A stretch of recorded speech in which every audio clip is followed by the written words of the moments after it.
భారత నౌకాదళానికి అధునాతనమైన Rafale marine జెట్లు అందబోతున్నాయి. ఇందుకోసం భారత్, ఫ్రాన్స్ ప్రభుత్వాల మీద 64,000 కోట్ల రూపాయల ఒప్పందంపై సంతకాలు కూడా చేశారు. దీని కింద 26 రఫేల్ ఎంజెట్లు మన దేశానికి అందుతాయి. వీటిలో 22 సింగిల్ సీటర్ ఫైటర్లు కాగా మిగతావి 2 సీట్ల ట్రైనర్ వెర్షన్కు చెందినవి ఉంటాయని సమాచారం. ఈ యుద్ధ విమానాలను ఐఎన్ఎస్ విక్రాంత్ పై మోహరిస్తారు. తాజా ఒప్పందంపై రక్షణ మంత్రి రాజ్నాథ్ సింగ్, ఫ్రాన్స్ సాయుధ దళాల మంత్రి సెబాస్టియన్ లెకొన్ను సంతకాలు చేశారు. ఈ పత్రాలను 2 దేశాల అధికారులు ఇచ్చిపుచ్చుకున్నారు.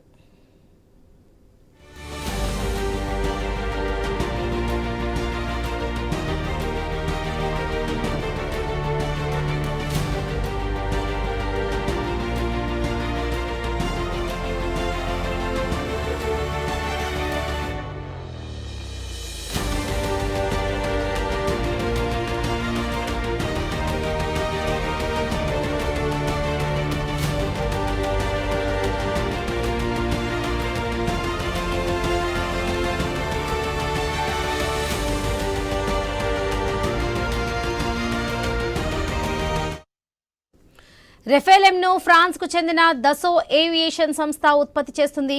భారత వైమానిక దళం వద్ద ఇప్పటికే 36 రఫేల్ జెట్లున్నాయి. ఫలితంగా 2 దేశాల మధ్య సమన్వయం మరింత పెరుగుతుంది.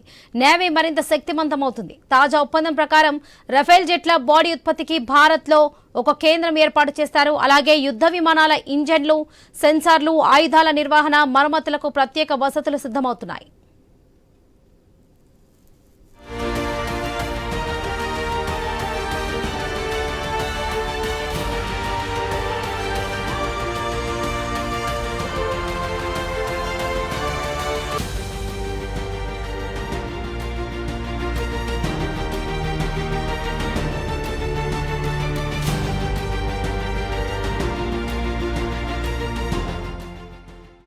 భారత స్వదేశీ ఆయుధాలను ఈ యుద్ధ విమానాలతో అనుసంధానం చేయడానికి అవసరమైన సాంకేతిక పరిజ్ఞానాన్ని కూడా ఫ్రాన్స్ భారత్కు బదలాయిస్తుంది. ఈ ఒప్పందం కింద తొలి యుద్ధ విమానం 2028లో భారత్కు అందుతుందని తెలుస్తుంది. చివరి జెట్ 2030లో రానుంది. ఈ యుద్ధ విమానాల వినియోగంపై భారత్ నౌకాదళ సిబ్బందికి ఫ్రాన్స్ భారత్లో శిక్షణ ఇస్తారు. సిమ్యులేటర్లు, ఇతర సాధన సంపత్తి, ఆయుధాలు అందిస్తారు. భారత వైమానిక దళం వద్ద ప్రస్తుతం ఉన్న రఫేల్ యుద్ధ విమానాలకు అదనపు సాధనలు అందించడం కూడా ఈ ఒప్పందంలో భాగమే.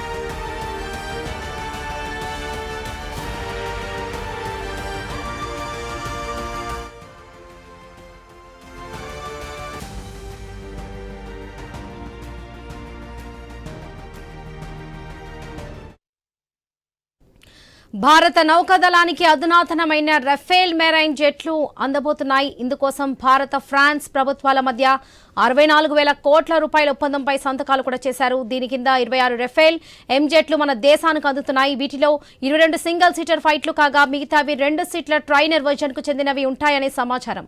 ఇక ఇదే విషయానికి సంబంధించి మనతో మాట్లాడడానికి రాజకీయ విశ్లేషకులు శ్రీనాథ్ రెడ్డి గారు ఉన్నారు. నమస్తే అండి. నమస్తే మేడం. సార్ నమస్తే అండి. పహల్గామ్ దాడి నేపథ్యంలో దాయాది పాక్కు వ్యతిరేకంగా భారత ప్రభుత్వం తీసుకుంటున్న ఒక్కొక్క నిర్ణయాలు చాలా తీవ్రంగా ఉన్నాయి. దీంట్లో భాగంగానే భారత్, ఫ్రాన్స్ ఒప్పందం వల్ల ఎన్ని రఫేల్ జెట్లు రానున్నాయంటారు? మొత్తానికి మేడం, భారత్, ఫ్రాన్స్ మధ్య జరిగినటువంటి ఈ ఒప్పందం భారత్, పాక్ల మధ్య ఏదైతే యుద్ధం జరుగుతా ఉందో ఆ దాయాది దేశానికి భయం పుట్టించేటటువంటి ఒప్పందంగా మనం చూడవచ్చు. మొత్తం 26 యుద్ధ విమానాలను కొనుగోలు చేయడానికి, అంటే దానికి సంబంధించి ఫ్రాన్స్ తో ఒప్పందం కుదిరింది. ఇందులో 22 విమానాలు సింగిల్ సీటెడ్ కాగా మరో 4 విమానాలను డబల్ సీటెడ్ విమానాలు చెప్తా ఉన్నారు. మొత్తానికి రఫేల్ మెరైన్ కు సంబంధించినటువంటి ఈ యుద్ధ విమానాల రాకతో భారత్ నావికా దళం చాలా బలమైనటువంటి యుద్ధం చేయడానికి ఉన్నటువంటి ఆయుధ సంపత్తి ఉన్నటువంటి వ్యవస్థగా రూపుదిద్దుకోవడం ఖాయంగా కనిపిస్తోంది. ఏదైతే ఫ్రాన్స్ ఇండియా మధ్య జరుగుతున్నటువంటి ఒప్పందం గురించి బయట తెలిసినటువంటి వెంటనే ఇరు దేశాల యొక్క రక్షణ శాఖ మంత్రులు సంతకాలు చేసిన వెంటనే పాకిస్తాన్ కు మరింత గుబులు పెరిగిందనే చెప్పవచ్చు. మొత్తానికి 64,000 కోట్లతో జరిగినటువంటి ఈ ఒప్పందము సాంకేతిక పరిజ్ఞానాన్ని కూడా ఇండియాకు బదలాయించబోతా ఉంది ఫ్రాన్స్. దీనికి సంబంధించి మనకు ఇప్పటికే రఫేల్ జెట్ల బాడీ ఉత్పత్తికి భారత్ లో ఒక కేంద్రం ఏర్పాటు అవుతుంది. అలాగే ఈ యుద్ధ విమానాలకు సంబంధించినటువంటి ఇంజన్లు, సెన్సార్లు, ఆయుధాల నిర్వహణ, మరమ్మతులకు ప్రత్యేకంగా వసతులు కూడా సిద్ధమయ్యేటటువంటి ఆస్కారం కూడా కనిపిస్తోంది. భారత్ స్వదేశీ ఆయుధాలను ఈ యుద్ధ విమానాలతో అనుసంధానం చేయడానికి కూడా అవసరమైనటువంటి సాంకేతిక పరిజ్ఞానాన్ని కూడా ఫ్రాన్స్ మన దేశానికి బదలాయించబోతా ఉంది. ఈ ఒప్పందం ద్వారా భారత్ నౌకాదళం మరింత శక్తివంతంగా తయారయ్యేటటువంటి అవకాశం అయితే మనకు స్పష్టంగా కనిపిస్తున్నటువంటి పరిస్థితి కనిపిస్తోంది. ఈ ఒప్పందం కింద తొలి యుద్ధ విమానం 2028లో భారత్ కు అందుతుందని ఒక అంచనా ఉంది. చివరి జెట్ విమానం 2030 కల్లా వచ్చేటటువంటి పరిస్థితి అయితే కనిపిస్తుంది. ఈ యుద్ధ విమానాల వినియోగం పైన నౌకాదళ సిబ్బందికి ఫ్రాన్స్ భారత్ లోనే శిక్షణ ఇవ్వబోతున్నట్లుగా కూడా మనకు ఆ ఒప్పందాన్ని బట్టి అర్థమవుతుంది. సిమ్యులేటర్లు, ఇతర సాధన ఉత్పత్తి, ఆయుధాలు కూడా ఫ్రాన్స్ నుంచి భారత వైమానిక దళానికి అందించేటటువంటి ఆస్కారం ఉంది. భారత వైమానిక దళం వద్ద ఉన్నటువంటి ప్రస్తుత రఫేల్ యుద్ధ విమానాలకు అదనంగా ఈ యుద్ధ విమానాలు తోడవడంతో పాటు అదనపు సాధనాలను కూడా, అక్కడ అవసరమైనటువంటి టెక్నికల్ నాలెడ్జ్ ను కూడా అందించడం ద్వారా భారత్ కు ఒక బలమైనటువంటి యుద్ధానికి వెళ్ళేటటువంటి సమయంలో సంపూర్ణమైనటువంటి సాంకేతిక పరిజ్ఞానం కూడా దీని ద్వారా వచ్చేటువంటి అవకాశం ఉంటుంది మేడం. రైట్, శ్రీనాథ్ రెడ్డి గారు మనతో పాటు మాట్లాడడానికి మస్తాన్ రావు గారు లైన్ లో ఉన్నారు. సార్ నమస్తే అండి. మస్తాన్ రావు గారు నమస్తే అండి. నమస్తే అండి. సో భారత నౌకాదళానికి అధునాతనమైన రఫేల్ మెరైన్ జెట్లు అందబోతున్నాయి. సో వీటిని ఏ ఏవియేషన్ సంస్థ ఉత్పత్తి చేస్తుందంటారు? యాక్చువల్గా ఈ రఫేల్ అనేది ఇప్పుడు ప్రస్తుతం ప్రపంచవ్యాప్తంగా ఉన్న యుద్ధ విమానంలో పేరెన్నికల యుద్ధ విమానంగా చెప్పచ్చు. అంటే అత్యంత అడ్వాన్స్డ్ టెక్నాలజీ దీనిలో ఉపయోగిస్తున్నారు. ఇది ఫ్రాన్స్ కి సంబంధించి డసాల్ట్ ఏవియేషన్ వాళ్ళు దీన్ని ప్రొడక్షన్ అంతా చేస్తా ఉన్నారు. ఆల్రెడీ మనము ఇప్పటికే 36 రఫేల్ యుద్ధ విమానాలను ఆల్రెడీ వాడటం జరిగింది. ఇండియన్ ఎయిర్ ఫోర్స్ వాడుతున్న పరిస్థితి. ఇప్పుడు ఈ 26 ఇప్పుడు ఏదైతే ఫ్రాన్స్ తో ఒప్పందం కుదుర్చుకొని రేపు 28, 29, 30, 31 సంవత్సరాల కల్లా 2029 కల్లా మనం సమకూర్చుకుంటాం ప్రారంభం. సో అవన్నీ ఏంటంటే ఒక పక్కన ఈ నమ్మకంలో చైనా, ఒక నిమిషం అండి చెప్పండి చెప్పండి సార్ చెప్పండి. హలో, చెప్పండి మస్తాన్ రావు గారు. చైనా నేవీ ఫోర్స్ ని హిందూ మహాసముద్రంలో మోహరించింది. అక్కడ చాలా పెద్ద ఎత్తున నౌకాదళ విన్యాసాలు చేస్తాం. పక్కన మనకి పక్కనున్న దేశాలన్నిటితో కూడా వైరం ఏర్పడిన బంగ్లాదేశ్ తో కావచ్చు, పాకిస్తాన్ తో కావచ్చు, మనం ప్రధానంగా చైనా, వీటికి సంబంధించి మనము ముప్పు ఎదుర్కొంటాం. దీనివల్ల మనం ఏంటంటే ఇప్పుడు ఏదైతే రాఫెల్ యుద్ధ విమానాలను ఇప్పుడు కొనుగోలు చేస్తామో ఆధునీకరించబడింది. గతంలో ఉన్నవి ఎయిర్ ఫోర్స్. ఇప్పుడు ఏంటంటే ఇది గగనతలం కంటే గాల్లో నుంచి గాల్లోకైనా, భూమి మీద నుంచి భూమి మీదకైనా దాదాపు 300 కిలోమీటర్లు దీని రేడియస్ ఉంది. అక్కడ వరకు ఈ మిసైల్స్ కానీ ఏదైనా వాటిని ఛేదించగల సామర్థ్యం మనం చూసినట్లయితే మనకు అందుతున్న సమాచారం ప్రకారం చూస్తే ఒక నిమిషంలో 2500 రౌండ్లు కాల్పులు జరపగలదన్నమాట. అంటే కొన్ని వందల మంది సైనికులు చేసే పని ఇది ఒక్కటే చేయగల సామర్థ్యం కలిగి. అదేవిధంగా దీనికి సంబంధించి మనం చెప్పాలంటే దీనికి ఇంధనం కూడా, అంటే ఒక్కసారి కనుక ఇంధనం నింపుకుంటే దాదాపు 3700 కిలోమీటర్లు అవిశ్రాంతంగా అది ప్రయాణించగలదు. రెండోది ఏంటంటే ఇది ట్రాన్స్పోర్ట్, అంటే యుద్ధ సామాగ్రిని ఒక చోటు నుంచి ఇంకో చోటుకి తీసుకెళ్ళడానికి కూడా దీనికి అత్యంత దాదాపు 13 టన్నులు, 9 టన్నుల నుంచి 13 టన్నుల వరకు ట్రాన్స్పోర్టేషన్ కూడా ఉపయోగపడుతుంది. అదేవిధంగా ఇప్పుడు మనకి మెరైన్స్ ఏవైతే ఉన్నాయో అంటే యుద్ధ నౌకల మీద కూడా అది దిగి మళ్ళీ అక్కడి నుంచి ఏదైతే మనం లక్ష్యాలు అనుకుంటా ఉన్నాయి పాకిస్తాన్ లో మనకి చైనా కానీ పాకిస్తాన్ కానీ దాదాపు వాళ్ళ యొక్క ఎక్కడైతే వాళ్ళ సైనిక స్థావరాలు ఉంటాయో వాటిని గనక మనం నిర్దేశించుకుంటే గనక దాదాపు 300 కిలోమీటర్ల పైనే అనుకున్న లక్ష్యాలను ఛేదించే విధంగా అంటే మధ్యలో ఏదైనా వీటి మీద క్షిపణిని ప్రయోగించినా కూడా వాటిని తప్పించుకొని వాటిని అది ఐడెంటిఫై చేసి వాటిని కూడా ధ్వంసం చేయగల సామర్థ్యం ఉంది. అదేవిధంగా దీనికి ఏదైతే మనం లక్ష్యం నిర్దేశిస్తామో ఆ లక్ష్యాన్ని కూడా ఇది వెంటనే ఛేదించే సామర్థ్యం. ఇప్పుడు నిజానికి ఏంటంటే భారతదేశం కూడా వీటన్నిటిని కూడా ఉత్పత్తి చేసే సామర్థ్యం ఉన్నప్పటికీ కూడా ఆల్రెడీ డెసర్ట్ ఏవియేషన్ తో కుదిరిన ఒప్పందం కారణంగా అక్కడ ఉన్న సాంకేతికత కానీ మన స్టాఫ్ అందరికి ఇక్కడైతే ఇండియన్స్ ఉంటారో మనకు సంబంధించి ఎయిర్ ఫోర్స్ లో కానీ లేకపోతే ఆర్మీలో కానీ ఎవరైతే ఉంటారో సైనికాధికారులు వాళ్ళకి శిక్షణ ఇవ్వటం కానీ వాళ్ళకి సంబంధించిన కొన్ని విడిపడికరాలు ఇక్కడ ఉత్పత్తి చేయటం కానీ వీటన్నిటిలో కూడా షేరింగ్ ఆఫ్ నాలెడ్జ్ కూడా ఉంటుంది. ఈ ఒప్పందం 64,000 కోట్ల రూపాయలు పెట్టి 26 రాఫెల్ యుద్ధ విమానాలు ఆధునీకరించింది. ఎందుకంటే ఇప్పుడు మనం చూసినట్లయితే మనం ఒక్క నిమిషం చెప్తాను మీకు. ఇప్పుడు మనకి మొత్తం అది సైనికంగా ప్రపంచవ్యాప్తంగా సైనిక పాఠవాలను కలిగి ఉన్న 10 దేశాల్లో భారత్ 4వ దేశంగా ఉంది. అంటే మొట్టమొదటిగా చూసుకుంటే యుఎస్ఏ వచ్చేసి 13,043 విమానాలను కలిగి ఉందన్నమాట. వేరే బాంబర్లు కావచ్చు, జెట్లు కావచ్చు, రాఫెల్ లాంటివి కావచ్చు, ఇవన్నీ కూడా. అదేవిధంగా రష్యా నెక్స్ట్ ప్లేస్ లో ఉంది, 4,292 విమానాలను అది కలిగి ఉన్న పరిస్థితి కూడా ఉంది. అదేవిధంగా ఆ తర్వాత చూస్తే చైనా 3,309 వాటిని కలిగి ఉన్న పరిస్థితి. 4వది వచ్చేసి భారత్ 2,229. నిజానికి మనము అభివృద్ధి చెందిన దేశంగా ఉన్నప్పటికీ కూడా పక్క దేశాల నుంచి చైనా, పాకిస్తాన్ లాంటి దేశాల నుంచి ఉన్న ముప్పు కారణంగా మనం కూడా ఈ యుద్ధ విమానాలను కానీ, జెట్ ఫైటర్లు కానీ, వీటన్నిటిని కూడా మిగ్ విమానాలను కానీ వీటన్నిటిని కూడా తెచ్చుకొని మనము మెయింటైన్ చేయాల్సిన పరిస్థితి.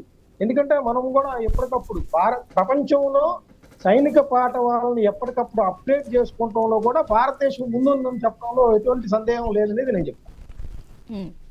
సో శ్రీనాథ్ రెడ్డి గారు, మీరు చెప్పండి, ఈ యుద్ధ విమానాలు ఇంజన్లు, సెన్సార్లు అండ్ ఆయుధ నిర్వహణ, మరమ్మతులకు ప్రత్యేక వసతులు అయితే సిద్ధమవుతున్నాయి. సో దీని పరంగా సాంకేతిక పరిజ్ఞానం ఎవరు అందిస్తారు? సాంకేతిక పరిజ్ఞానం ఫ్రాన్స్ నుంచి మనకి ఏదైతే ఆయుధాలకు సంబంధించి కావచ్చు, జెట్ మెరైన్ విమానాలకు సంబంధించి మనం కుదుర్చుకున్నటువంటి సంస్థ నుంచి మనకు పూర్తిగా దాసో ఏవియేషన్ సంస్థ నుంచి మనకు పూర్తిగా ఆ సహకారం అందబోతా ఉంది. దాసో ఏవియేషన్ సంస్థ భారత్ లో ఉన్నటువంటి ఏదైతే సరఫరా చేసినటువంటి మెరైన్ కు సంబంధించినటువంటి ఆ విమానాలకు సిబ్బందికి శిక్షణ ఇవ్వడంతో పాటు అన్ని రకాలుగా శాస్త్ర సాంకేతిక పరమైనటువంటి తర్ఫీదును కూడా వాళ్ళే ఇవ్వబోతా ఉన్నారు.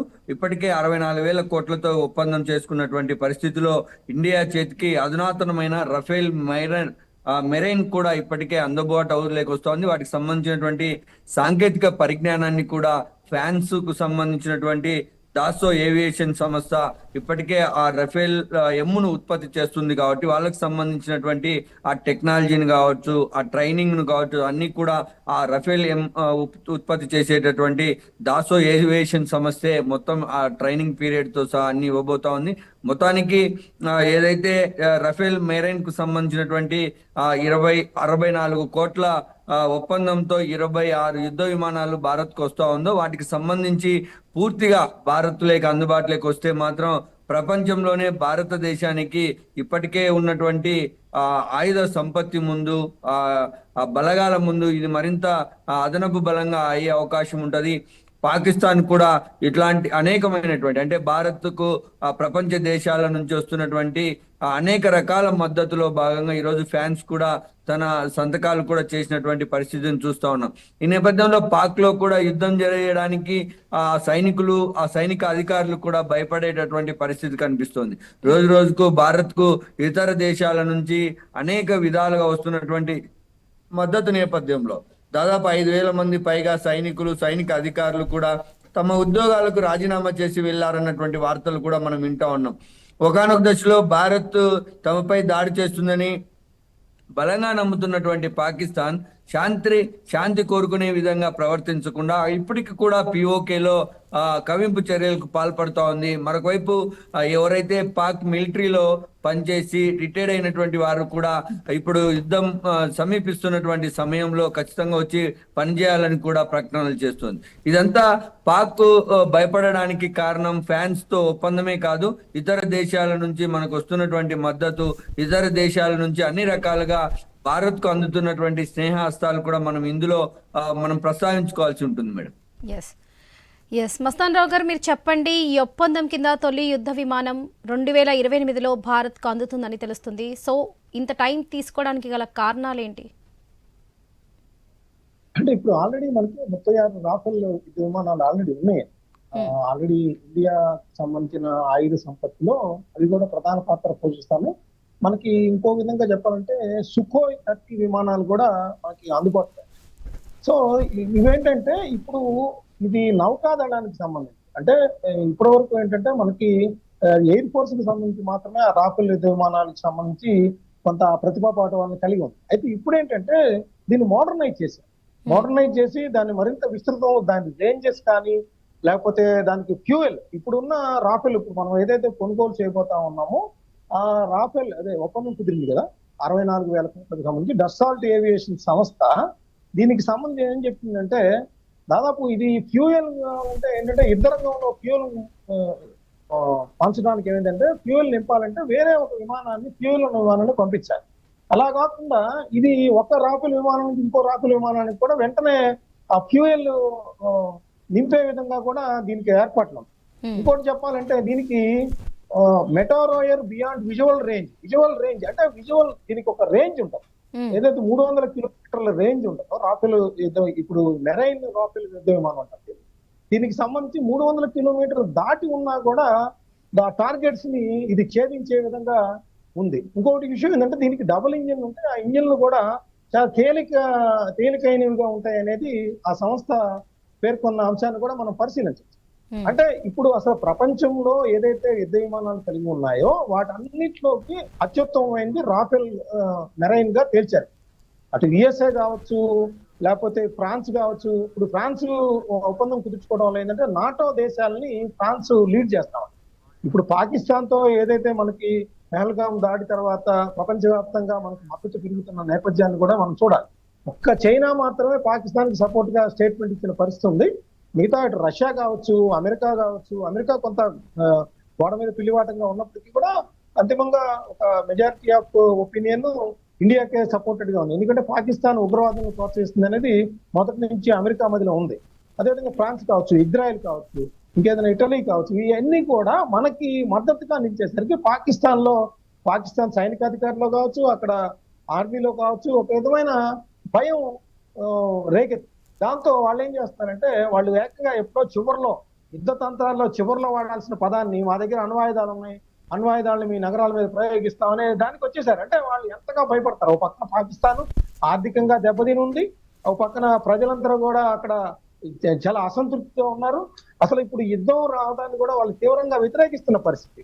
అయితే ఏంటంటే తప్పనిసరి పరిస్థితిలో ఒక పక్కన ఇండియా ఈ పెహల్గాం దాడి సంబంధించి తీవ్రవాదాన్ని కానీ లేదా ఉగ్రవాదం కానీ మొత్తం ఉగ్రవాదుల్ని ప్రోత్సహిస్తుందనే ప్రపంచానికి చాటి చెప్పడంలో ఇండియా చాలా సక్సెస్ఫుల్ గా రాణించిందని చెప్పాలి. అందుకనే ఇప్పుడు ఇండియాకి సంబంధించి యుద్ధానికి రెడీ అవుతున్నప్పటికీ కూడా భారత్ను బుజ్జగించే విధంగా ఇతర దేశాలు ప్రయత్నిస్తున్నాయి, కానీ పాకిస్తాన్ ని మాత్రం ఒక ఉగ్రవాద దేశంగానే పరిగణిస్తా ఉన్నాయి. ఎందుకంటే దానికి సంబంధించి ఇప్పుడు అటు ఒసామా బిన్ లాడెన్ కావచ్చు, అంతకుముందు హిజ్బుల్ ముజాహిద్దీన్ కావచ్చు, లష్కర్ తోయిబా కావచ్చు, ఈ యొక్క ఉగ్రవాద సంస్థల వెనక అది ఆయుధాలను సమకూర్చడంలో కానీ వాళ్ళకి ఆర్థికంగా వాళ్ళకి సపోర్ట్ చేయడంలో కానీ పాకిస్తాన్ పాత్ర చాలా సందర్భాల్లో వెల్లడైంది ప్రపంచానికి. సో ఉగ్రవాదాన్ని ప్రోత్సహించడంలో పాకిస్తాన్ ఆ విధంగా చేస్తుంది కాబట్టి దాన్ని ఏకాకిం చేయాలనే ఒక ప్రపంచంలో చాలా దేశాలు భావిస్తున్న పరిస్థితి కూడా ఉంది. అందువల్ల ఇక్కడ ఏంటంటే భారత్ ఏదైతే తాను వారం చేయదలిచిందో పాకిస్తాన్ ని, దానికి ప్రపంచవ్యాప్తంగా మద్దతు పెరుగుతుందంటలో ఏమాత్రం సందేహం లేదు. సో భారత వైమానిక దళం వద్ద ప్రస్తుతం ఉన్న రఫేల్ యుద్ధ విమానాలకు అండ్ అదనపు సాధనలకు అందించడం కూడా ఈ ఒప్పందంలో భాగమని తెలుస్తుంది. దీన్ని ఎలా చూడొచ్చు అంటారు శ్రీనాథ్ రెడ్డి గారు? మేడం, ఇప్పటికే ఉన్నటువంటి రఫేల్ యుద్ధ విమానాలకి ఇవి అదనంగా వచ్చే అవకాశం ఉంది. మనం ఇందాకే అనుకున్నట్లుగా ఏదైతే 2028కి మొదటిది వస్తే 2030కి చివరి యుద్ధ విమానం రాబోతోంది. ఇది ఇప్పుడు ప్రస్తుతానికి అర్జెంటుగా జరిగేటటువంటి పాకిస్తాన్ భారత్ మధ్య ఒకవేళ యుద్ధం జరిగితే దానికి సంబంధించినటువంటి కాదు. కానీ ఇక్కడ ఈ ఫ్రాన్స్ ఒప్పందం ఖచ్చితంగా భారత్ కు తక్షణమే ఉపయోగపడేలా రఫేల్ కు సంబంధించినటువంటి శాస్త్ర సాంకేతికతను, దాన్ని గతంలో ఉన్నటువంటి రఫేల్ యుద్ధ విమానాలకు సంబంధించినటువంటి మెరైన్లకు సంబంధించినటువంటి వాటిని శిక్షణతో పాటు వాటికి సంబంధించి అదనంగా వారికి టెక్నాలజీని జోడించుకునే క్రమంలో కూడా ఇప్పుడు ఈ ఒప్పందం మనకు ఉపయోగపడుతూ ఉంది. ఆ ఒప్పందాన్ని మనం బాగా ఒకసారి చూసినట్లయితే యుద్ధ విమానాలు మనకు ఎప్పుడు వస్తాయన్నటువంటి దానితో అవి కొంత ఆలస్యం అవుతా ఉంది. ఇప్పుడు అప్పటికి యుద్ధం అయిపోయి ఉండొచ్చు కదా అన్నటువంటి చాలా మంది అభిప్రాయంగా ఉంది. దానివల్ల ఏంటి ఉపయోగం అన్న సందేహాలు కూడా రావచ్చు. కానీ శాస్త్ర సాంకేతికతను భారతదేశానికి అందించే విషయంలో గతంలో ఉన్నటువంటి మెరైన్లకు సంబంధించినటువంటి వాటికి ఆయుధాల నిర్వహణకు సాంకేతిక పరిజ్ఞానాన్ని ఇండియాకు బదలాయించేటువంటి అంశంలో కూడా ఈ ఒప్పందం చాలా అనుకూలంగా ఉపయోగపడబోతోంది. అదేవిధంగా శిక్షణ కూడా చాలా ఇంపార్టెంట్. ఎందుకంటే అప్డేట్ అవుతున్నటువంటి దశలో భారత్ కు సంబంధించినటువంటి అక్కడ ఏదైతే యుద్ధ విమానాల నిర్వహణలో ఉన్నటువంటి సైన్యానికి కావచ్చు, అధికారులకు కావచ్చు, ఆ సిబ్బందికి కావచ్చు, ఖచ్చితంగా ఆ శిక్షణ, ఆ సాంకేతిక పరిజ్ఞానం పైన అవగాహన ఉండాల్సినటువంటి అవసరం ఉంటుంది. దానికి ఖచ్చితంగా ఈ ఒప్పందం అనేటువంటిది చాలా ఉపయోగపడుతుంది అన్నటువంటి అంచనా ఖచ్చితంగా ఉంది. మొత్తానికి ఫ్రాన్స్ తో భారత్ ఒప్పందం అనేటువంటిది ప్రపంచవ్యాప్తంగా ఒక్కసారిగా భారత్ కు ఫ్రాన్స్ కు మధ్య ఉన్నటువంటి ఆ సంబంధాలను మరింత బలపడింది అన్నటువంటి చర్చకైతే కన్నా తావిచ్చేటువంటి పరిస్థితి కనిపిస్తుంది. మరొక వైపు భారత నావికా దళం కూడా ఈ ఒప్పందం ద్వారా చాలా బలమైనటువంటి వ్యవస్థతో రూపుదిద్దుకోబోతా ఉంది. దీని ద్వారా మానసిక స్థైర్యం కూడా భారత నావికా దళానికి 100% వచ్చేటటువంటి అవకాశం కనిపిస్తోంది. ఇప్పటికే భారత్ లో ఉన్నటువంటి అన్ని వర్గాల నుంచి పాకిస్తాన్ పై యుద్ధం చేయడమే ఇంపార్టెంట్ గా మద్దతు లభిస్తున్నటువంటి నేపథ్యంతో పాటు ప్రపంచ దేశాల నుంచి ఇందాక మన ప్యానెల్లో ఉన్నటువంటి పెద్దలు చెప్పినట్లుగా పాకిస్తాన్ కు ఓన్లీ చైనా నుంచి మాత్రమే సంపూర్ణ మద్దతు లభించగా అమెరికా ఒకవైపు భారత్ తో మాట్లాడుతూనే మరొక వైపు పాకిస్తాన్ తో కూడా, అంటే దాన్ని ఏమని అనాలంటే ఇప్పుడు ప్రస్తుతానికి అదే సార్ అన్నట్లుగా గోడ మీద పిల్లిలాగా 2 నాల్కల ధోరణితో ఇరు పక్షాలను సముదాయించే కార్యక్రమం అమెరికా చేస్తా ఉంది. మిగతా ప్రపంచవ్యాప్తంగా కూడా చాలా ఇస్లామిక్ దేశాలు కూడా భారత్ కు మద్దతు పలికినటువంటి నేపథ్యం కూడా ఉంది. అంటే భారత్ కు వస్తున్నటువంటి ఇతర దేశాల మద్దతుతో పాటు భారత్ కు రావాల్సినటువంటి ఆయుధాలకు సంబంధించినటువంటి లేదా సాంకేతిక పరిజ్ఞానానికి సంబంధించి యుద్ధానికి సంబంధించినటువంటి అనేక టెక్నికల్ విషయాలలో కూడా భారత్ కు అన్ని దేశాల నుంచి మద్దతు లభిస్తోంది. ఫ్రాన్స్ నుంచి ఈ ఒప్పందం అనేటువంటిది ఖచ్చితంగా భారత నౌకాదళం బలపడమే కాకుండా భారత సైన్యానికి ఒక చాలా ధైర్యానికి సంబంధించినటువంటి అంశంగా కూడా మనం దీనిని చూడాల్సి ఉంటుంది మేడం. ఎస్ మస్తాన్ రావు గారు, మీరు చెప్పండి. 26 యుద్ధ విమానాల కొనుగోలుకు ఫ్రాన్స్తో భారత్ ఒప్పందం చేసుకుంది. శ్రీనాథ్ రెడ్డి గారు చెప్పినట్లుగానే సో 2 దేశాల మధ్య మరింత సమన్వయం పెరగనుంది, మరింత శక్తివంతం కానుంది మన ఇండియన్ నేవీ. సో దీన్ని బట్టైనా ఇప్పుడైనా దాయాది పాక్ మళ్ళీ చర్చలకు సిద్ధమయ్యే ఛాన్సెస్ ఉన్నాయా? భారత్తో ఒప్పందం చేసుకునే ఛాన్స్ ఏమైనా ఉందంటారా ఇక్కడతో ఆపేందుకు? అంటే ఛాన్స్ అయితే ప్రస్తుతం అయితే కనపట్లేదు. పాకిస్తాన్ వైఖరి, వాళ్ళ యొక్క ఆలోచనలు అంతా కూడా కొద్దిగా వికృతంగా ఉంటాయి. ఎందుకంటే వాళ్ళు శాంతి కాముకులుగా ప్రపంచానికి చెప్తా ఉంటారు, కానీ వాళ్ళ వైఖరి కానీ వాళ్ళ మనస్తత్వం కానీ ఆ విధంగా ఎప్పుడూ లేదు. గతంలో యుద్ధాల సందర్భంగా చూసినప్పుడు, లేదంటే ఇప్పుడు మనకు చూసాం బంగ్లాదేశ్ యుద్ధం కూడా భారతదేశానికి ఏమాత్రం సామర్థ్యాలు ఉన్నాయి, సైనిక పాఠవాలు ఉన్నాయి అనేది పాకిస్తాన్ తెలుసు. ఇంకా బంగ్లాదేశ్ వారప్పుడు ఏ విధంగా సక్సెస్ అయింది ఇండియా అనేది కూడా దానికి గుర్తుంది. ఇప్పుడు ప్రజలు ఏం కోరుకుంటున్నారంటే భారతదేశంలో అసలు పాక్ ఆక్రమిత కాశ్మీర్ ని పాకిస్తాన్ నుంచి వేరు చేసి మళ్ళీ కలుపుకుంటే కానీ దానికి బుద్ధొచ్చే పరిస్థితి ఉండదనేది ఒక ఏకాభిప్రాయం వ్యక్తమవుతున్న పరిస్థితి. రెండోది ఏంటంటే ఇప్పుడు ఈ రాఫెల్ విమానాలకు సంబంధించి చేసుకోవడం ద్వారా యువగా కూడా మనం చెప్పచ్చు. రైట్